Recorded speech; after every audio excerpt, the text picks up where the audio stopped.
Halo teman-teman, selamat datang di videonya Diera Natania. Dan apa kabar kalian semua? Kalau kabar gue baik-baik saja. Ya, tapi jujur aja dicampur rasa khawatir sih sebenarnya. Karena kok kayaknya udah tahun 2022 tapi COVID nggak surut-surut. Malah ada yang jenis baru lagi. Aduh, semoga kalian semua tetap terlindungi, tetap sehat, dan pandemi ini bisa segera berakhir ya secepatnya. Karena nih sebenarnya gue mau pulang ke Indonesia. Dan di depan gue, tada! Ini udah ada oleh-oleh yang gue siapin untuk keluarga gue. Jadi di video kali ini gue pengen kasih lihat ke kalian kira-kira produk Jepang apa aja sih yang bakal gue bawa pulang ke Indonesia untuk gue kasih ke keluarga gue.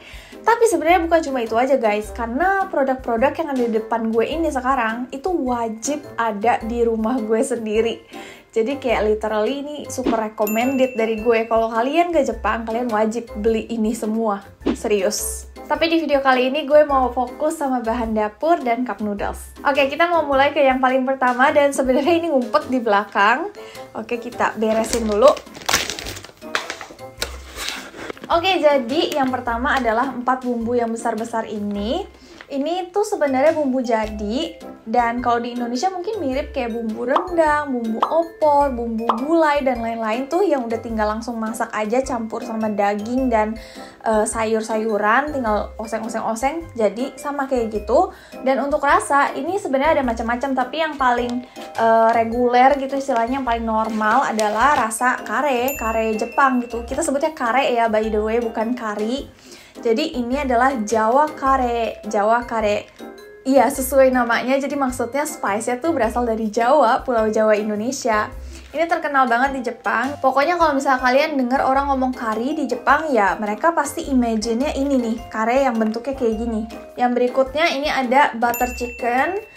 Jadi ini inspired by kayak butter chicken yang ada di restoran India gitu, cuma dibikin versi rasa Jepangnya. Lalu ada hashudo beef. Ini personally favorit gue sih, karena dia pakai dagingnya tuh lebih tipis-tipis dan rasanya tuh lebih gimana ya, nggak terlalu pekat kayak kari dan rasanya lebih mild gitu istilahnya.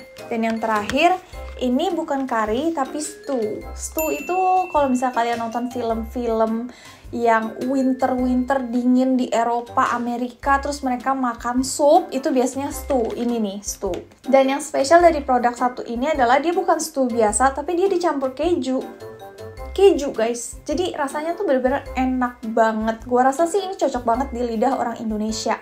Lalu satu hal yang mau gue tekenin di sini adalah semuanya harus yang mereknya House. Kalau gue bener-bener suka banget merek House ini karena dia selain rasanya yang cocok banget di lidah gue, rasanya tuh kayak lebih pekat gitu loh. Gue lebih suka makanan yang agak pekat gitu, nggak terlalu tipis rasanya. Terus khusus untuk yang Jawa kare tadi, ini tuh tingkat kepedesannya bisa kita pilih. Yang maksimalnya level 5, tapi gue di sini pilih level 4 karena takut si Padok nggak bisa makan kan. Tapi gue pernah makan yang level 5 pun itu jujur aja kalau di lidah orang Indonesia tuh nggak pedes sama sekali, jadi nggak usah takut. Kalian beli aja level 5. Enak. Terus untuk cara bikinnya pun gampang banget. Ini tinggal lihat aja ke belakang boxnya dan udah ditulis semuanya. Meskipun kalian nggak bisa bahasa Jepang, tapi kalau lihat gambarnya pun gue yakin ini udah cukup tersampaikan. Selanjutnya ada yang satu ini. Ini favorit gue waktu sekolah bahasa di Tokyo dulu. Gue kayak sering banget makan ini dulu karena ini rasanya enak banget dan bikinnya tuh gampang banget guys. Jadi ini literally bumbu nasi goreng. Bumbu nasi goreng biasa aja gitu loh. Tapi ini rasa yakibuta. Yakibuta tuh bahasa Indonesianya apa ya? Daging babi panggang gitu kali ya. Jadi tinggal pakai nasi anget sama telur sama bumbu ini, terus dimasak-masak pakai frying pan gitu, udah jadi. Sebenarnya ini rasanya ada banyak banget, tapi menurut gue pribadi yang ini sih yang favorit gue. Next, tidak lain tidak bukan adalah furikake. Yang ini maaf ya agak jelek soalnya udah dibuka, udah dimakan. Yang ini masih baru. Nah, ini adalah furikake alias taburan untuk nasi hangat. Jadi orang Jepang biasanya untuk bekal sih, itu suka banget dikasihin furikake supaya nasinya tuh kayak ada rasa-rasanya gitu. Dan jujur aja nih, selama ini gue ketemu sama orang Indonesia dan gue kasih furikake itu nggak ada yang bilang nggak suka, nggak ada yang bilang nggak enak, semuanya tuh suka banget. Rasanya ada banyak banget, tapi yang paling favorit sama semua orang yang ada di muka bumi ini adalah yang ini nih, nori tama. Jadi nori adalah nori dan tama adalah tamago atau telur. Kalau orang Jepang makan itu pasti ada supnya, yaitu miso siru ya. Jadi kalian juga udah sering denger dong ya. Ini adalah miso siru yang bisa kalian temuin dimanapun. Ya, literally yang gue kasih lihat ke kalian ini semuanya bisa ditemuin dimanapun sih. Di bukan restoran, di supermarket manapun. Dan harganya ini murah-murah banget gitu. Jadi nggak usah khawatir. Tinggal masukin air panas dan jadi deh. Oh iya, gue pengen kasih tahu satu lagi. Ini saus ada di kulkas. Gue lupa ambil. Gue ambil dulu sebentar. Ini saus yang biasanya tuh ada di atas gorengan-gorengan yang ada di Jepang gitu loh guys. Jadi kalau misalnya kalian pernah makan katsu, itu di atasnya kan ada saus tuh. Ini nih biasanya yang dipakai. Lalu gue rekomendasi banget yang mereknya Bulldog. Sebenarnya nih yang gue kasih tahu ke kalian hari ini semuanya tuh ada di online shop Indonesia. Cuma setelah gue research gitu, harganya lebih mahal. Jadi mendingan kalau kalian lagi ke Jepang, mendingan kalian beli di Jepang aja. Bener-bener ini nggak boleh sampai nggak ada di rumah gue, yaitu tuna flake. Dan ini tahan lama banget, jadi cocok banget untuk emergency food juga sebenarnya. Nah, ini udah tinggal langsung dibuka dan dimakan aja, bisa langsung dimakan. Tapi biasanya gue campur dengan mayones. Jadi kalian pernah denger kan yang namanya onigiri tuna mayo? Itu bisa pakai ini guys bikinnya. Kalian tinggal siapin nih nasi anget, terus kalian campur tunanya dengan mayones, terus dikepal-kepal tuh nasi angetnya sama tuna mayonya, terus digulung pakai nori, makan deh. Aduh, enak banget. Terus gue pribadi suka makan ini juga untuk sarapan. Jadi biasanya ini gue campur dengan mayones dan gue taruh di atas roti dan gue toast.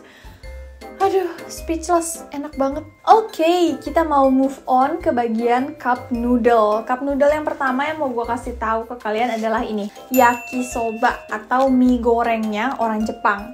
Jadi bedanya dengan mie goreng Indonesia itu rasanya agak sedikit lebih manis tapi tetap enak. Dan gue beli yang mereknya yakisoba bento. Dan sebenarnya merek ini cuma ada di Hokkaido. Jadi kayak orang Hokkaido tuh kalau makan yakisoba pasti yang merek ini. Tapi orang-orang selain dari Hokkaido itu biasanya belinya yang merek satu ini. Dan dua-duanya rasanya sama-sama enak kok. Jadi kalau misalnya kalian ke Jepang, beli aja yang mana aja nggak masalah. Ini besar banget guys, satu ukuran sama muka gue. Padahal ini tuh yang besaran biasa gitu. Ada yang lebih besar lagi dari ini. Yang berikutnya, yang satu ini adalah favoritnya mama gue nih sebenarnya. Jadi ini cup noodle dari Nissin. Siapa sih yang nggak tahu Nissin ya kan? Ini adalah cup noodle pertama di dunia guys. Cuma memang bukan yang rasa reguler. Ini adalah rasa kari dan yang ini rasa seafood. Kalau gue pribadi nih, dari segala macam rasa yang dipunyai sama si Nissin cup noodle ini, gue paling favorit sama dua ini. Kalau yang kari ini, aduh nggak usah dijelasin lagi deh. Pokoknya ini enak banget. Tinggal dicampur air panas terus jadi. Pokoknya enak banget.